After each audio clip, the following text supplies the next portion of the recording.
പ്രിയപ്പെട്ട പ്രേക്ഷകർ, നമ്മൾ കഴിഞ്ഞ ദിവസമൊക്കെ വളരെ വിശദമായി ചർച്ച ചെയ്ത വളരെ വിവാദമായ സംഭവമായിരുന്നു ഈ പത്തനംതിട്ടയിൽ CPM ഏരിയ സെക്രട്ടറി ഭീഷണിപ്പെടുത്തിയ സംഭവം, നാരങ്ങാനം വില്ലേജ് ഓഫീസറെ ഭീഷണിപ്പെടുത്തിയ സംഭവം. അപ്പോൾ ഈ സംഭവത്തിൽ കേസ് വേണ്ടെന്നാണ് നാരങ്ങാനം വില്ലേജ് ഓഫീസറുടെ നിലപാട്. സംഭവത്തിൽ വില്ലേജ് ഓഫീസർ കളക്ടർക്ക് പരാതി നൽകി CPM ജില്ലാ സെക്രട്ടറിയെ നേരിൽ കണ്ട് സംസാരിക്കുമെന്നും വില്ലേജ് ഓഫീസർ പറയുന്നു. ശ്രീരാജ് ബാബു ഉണ്ട് കൂടുതൽ വിവരങ്ങളുമായിട്ട്. ശ്രീരാജ്, കഴിഞ്ഞ ദിവസമൊക്കെ വലിയ രീതിയിൽ നമ്മൾ ചർച്ച ചെയ്ത സംഭവമാണ്. ഇപ്പോൾ ഈ വില്ലേജ് ഓഫീസറുടെ നിലപാട് എന്താണ് ഈ വിഷയത്തിൽ?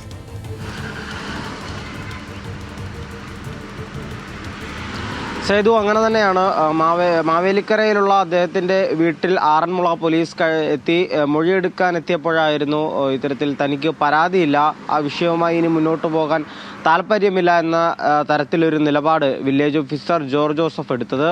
കഴിഞ്ഞ ദിവസമെല്ലാം തന്നെ ഇദ്ദേഹം കൂടുതൽ അന്വേഷണം വേണം, അല്ലെങ്കിൽ പോലീസ് ഇക്കാര്യത്തിൽ കൃത്യമായ ഒരു നടപടി എടുക്കണം, തനിക്ക് ജീവന് ഭീഷണിയുണ്ട് എന്ന തരത്തിലുള്ള നിലപാടെടുത്തിരുന്നെങ്കിൽ പോലും ഏറ്റവും ഒടുവിൽ അദ്ദേഹം പറയുന്നത് കേസ് വേണ്ട, തനിക്ക് കേസുമായി മുന്നോട്ട് പോകാൻ താല്പര്യമില്ല എന്ന് തന്നെയാണ്. പക്ഷേ കഴിഞ്ഞ ദിവസം ജില്ലാ കളക്ടർക്ക് അവധി വേണം, അതുപോലെ തന്നെ സ്ഥലം മാറ്റം ആവശ്യമുണ്ട് എന്ന നിലയിൽ കൊടുത്ത കത്തിൽ തന്നെ അദ്ദേഹം ഇപ്പോഴും ഉറച്ചു നിൽക്കുന്നു. തനിക്ക് ഇവിടെ ജോലി ചെയ്യുന്നതിന് ബുദ്ധിമുട്ടുണ്ട്, മറ്റൊരു സ്ഥലത്തേക്ക് തനിക്ക് ജോലി മാറ്റി നൽകണം, അതുപോലെ തന്നെ അവധിയിലാണ് അദ്ദേഹം ഇപ്പോൾ ഉള്ളത്. ആ കാര്യത്തിൽ അദ്ദേഹം ഇപ്പോഴും ഉറച്ചു നിൽക്കുകയാണ്. നിലവിൽ ഇവിടെ ജോലി ചെയ്യാൻ താല്പര്യമില്ല എന്ന് തന്നെയാണ് ജോർജ് ജോസഫ് പറയുന്നത്. അതുപോലെ തന്നെ CPIM ജില്ലാ സെക്രട്ടറി താൻ പാർട്ടി വിരുദ്ധനാണ് എന്ന് പറഞ്ഞു. അതിൽ തനിക്ക് മനോവിഷമമുണ്ട്, താനും പാർട്ടി പ്രവർത്തകനാണ്.